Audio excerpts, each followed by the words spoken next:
ಬಿಬಿಎಂಪಿಯ ಆಸ್ತಿ ತೆರಿಗೆ ವಸೂಲಿಯ ವಿರುದ್ಧ ಸ್ವತಃ ಶಾಸಕರು ಸಚಿವರುಗಳೇ ಸಿಡಿದೆದ್ದಿದ್ದಾರೆ. ಉಪಮುಖ್ಯಮಂತ್ರಿಗಳಿಗೆ ದೂರನ್ನ ಸಲ್ಲಿಕೆ ಮಾಡುವಂತಹ ನಿಟ್ಟಿನಲ್ಲಿ ಮುಂದಾಗ್ತಾ ಇದ್ದಾರೆ. ಯಾಕಾಗಿ ಅಂದ್ರ ಇಲ್ಲಿದೆ ನೋಡಿ ಡೀಟೇಲ್ಸ್. ಬಿಬಿಎಂಪಿಯಿಂದ ಅವೈಜ್ಞಾನಿಕ ಆಸ್ತಿ ತೆರಿಗೆ ವಸೂಲಿ, ಸರ್ಕಾರದ ವಿರುದ್ಧ ಶಾಸಕರು ಸಚಿವರೇ ಕೆಂಡಾಮಂಡಲ. ಬಿಬಿಎಂಪಿ ಆಸ್ತಿ ತೆರಿಗೆ ವಸೂಲಿ ಮಾಡುತ್ತಿದೆ. ಅದರಲ್ಲೂ 2016 ಮತ್ತು 17ನೇ ಸಾಲಿನಿಂದ ಕಟ್ಟಬೇಕು. ಬಡ್ಡಿ ಪೆನಾಲ್ಟಿ ಅಂತ ಬೆಂಗಳೂರಿನ ಜನರಿಗೆ ನೋಟಿಸ್ ಕೊಡ್ತಾ ಇದ್ದಾರೆ. ಇದು ಅವೈಜ್ಞಾನಿಕ ತೆರಿಗೆ ವಸೂಲಿ. ದಂಡ ಕಡಿಮೆ ಮಾಡಬೇಕು, ಜನರಿಗೆ ಹೊರೆ ಆಗದಂತೆ ತೆರಿಗೆಯನ್ನ ವಿಧಿಸಬೇಕು ಅಂತ ಬಿಜೆಪಿ ಶಾಸಕ ಹಾಗೂ ಮಾಜಿ ಡಿಸಿಎಂ ಅಶ್ವಥ್ ನಾರಾಯಣ್ ಸರ್ಕಾರದ ವಿರುದ್ಧ ಅಸಮಾಧಾನ ಹೊರಹಾಕಿದ್ದಾರೆ. ನಮ್ಮ ಅಧಿಕಾರಿಗಳು ತುಂಬಾ ಜನ ಏನ್ ನೋಟಿಸ್ಗಳನ್ನ ಅತಿ ಹೆಚ್ಚಿನ ರೀತಿಯಲ್ಲಿ ಟ್ಯಾಕ್ಸ್ಗಳನ್ನು ಕೊಡಲಿಕ್ಕೆ ಒತ್ತಾಯವನ್ನು ಮಾಡ್ತಿದ್ದಾರೆ.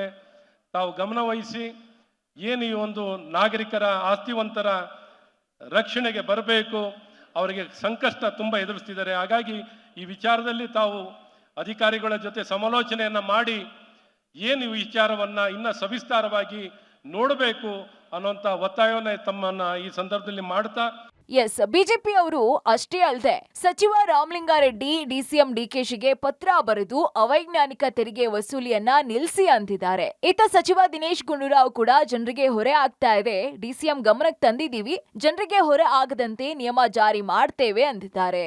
ವಿಚಾರದ ಬಗ್ಗೆ ಈಗ ನಮಗೂ ಕೂಡ ಮಾಹಿತಿ ಇದೆ, ಉಪಮುಖ್ಯಮಂತ್ರಿ ಕೂಡ ಅವ್ರ ಗಮನಕ್ಕೂ ಕೂಡ ನಾವು ತಂದಿದ್ದೇವೆ. ಅದರ ಬಗ್ಗೆ ಸೂಕ್ತವಾದಂಥ ತೀರ್ಮಾನ ತಗೊಳ್ತಾರೆ ಅಂತ ನಮ್ಗೆ ವಿಶ್ವಾಸ ಇದೆ. ಜನರಿಗೆ ಹೊರೆ ಆಗಬಾರ್ದು, ಜನರಿಗೆ ತೊಂದರೆ ಆಗಬಾರ್ದು, ಆ ರೀತಿಯಾದಂಥ ತೀರ್ಮಾನವನ್ನು ತಗೊಳ್ತಾರೆ ಅಂತ ನನಗೆ ವಿಶ್ವಾಸ ಇದೆ. ಇನ್ನು ಆಸ್ತಿ ತೆರಿಗೆ, ಕಮರ್ಷಿಯಲ್ ಟ್ಯಾಕ್ಸ್ ವಸೂಲಿ ವಿರುದ್ಧ ಆಕ್ರೋಶ ವ್ಯಕ್ತವಾಗ್ತಾ ಇರುವ ಹಿನ್ನೆಲೆಯಲ್ಲಿ 30-40 ಅಳತೆಯ ನಿವೇಶನ ಹೊಂದಿರುವವರಿಗೆ ವಿನಾಯಿತಿ ಮತ್ತು ದಂಡ ಕಡಿಮೆ ಮಾಡೋ ಬಗ್ಗೆ ಚರ್ಚೆ ಮಾಡ್ತಾ ಇದೀವಿ. ನೋಟಿಸ್ ಬಂದಿದೆ ಅಂತ ಗಾಬರಿ ಆಗ್ಬೇಡಿ, ಎಷ್ಟು ಸಾಧ್ಯವೋ ಅಷ್ಟು ಕಡಿಮೆ ಮಾಡ್ತೀವಿ. 2020ರಲ್ಲಿ ಜಾರಿಗೆ ಬಂದ ಆಸ್ತಿ ತೆರಿಗೆ ಕುರಿತು ಕಾಯ್ದೆಯಿಂದ ದುಬಾರಿ ದಂಡ ವಸೂಲಿ ಮಾಡ್ತಿದ್ದೇವೆ, ಕಾನೂನಿಗೆ ತಿದ್ದುಪಡಿ ತರಬೇಕಿದೆ ಅಂದಿದ್ದಾರೆ. ಟ್ಯಾಕ್ಸು ಹಿಂದೆ 2020ರಲ್ಲಿ BJP ಗೌರ್ಮೆಂಟ್ ಇದ್ದಾಗ ಈ ರೀತಿ ಆರ್ಡರ್ನ ಮಾಡಿಬಿಟ್ಟಿದ್ದಾರೆ. ಅವರೆಲ್ಲರೂ ಕೂಡ ಒಂದು ಟ್ಯಾಕ್ಸ್ನ ಯಾವ ರೀತಿ ಸಹಾಯ ಮಾಡ್ಬೋದು ಅಂತೇಳಿ, ಏಕೆಂದರೆ ಕಾನೂನೇ ಮಾಡಿಬಿಟ್ಟಿದ್ದಾರೆ BJP ಗೌರ್ಮೆಂಟು.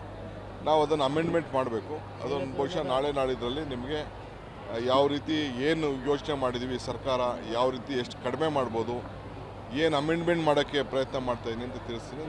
ಯಾರಿಗೂ ಹ್ಯಾರಾಸ್ಮೆಂಟ್ ಮಾಡೋಕ್ಕೆ ಹೋಗ್ಬಿಡಿ. ಸರ್ಕಾರ ಒಂದು ಅಮೆಂಡ್ಮೆಂಟ್ ಬರ್ತದೆ, ಯಾರೇನೇನು ಕಟ್ತಾರೆ ಅದಕ್ಕೆಲ್ಲ ಕಟ್ಟಿಸ್ಕೊಳ್ಳಿ.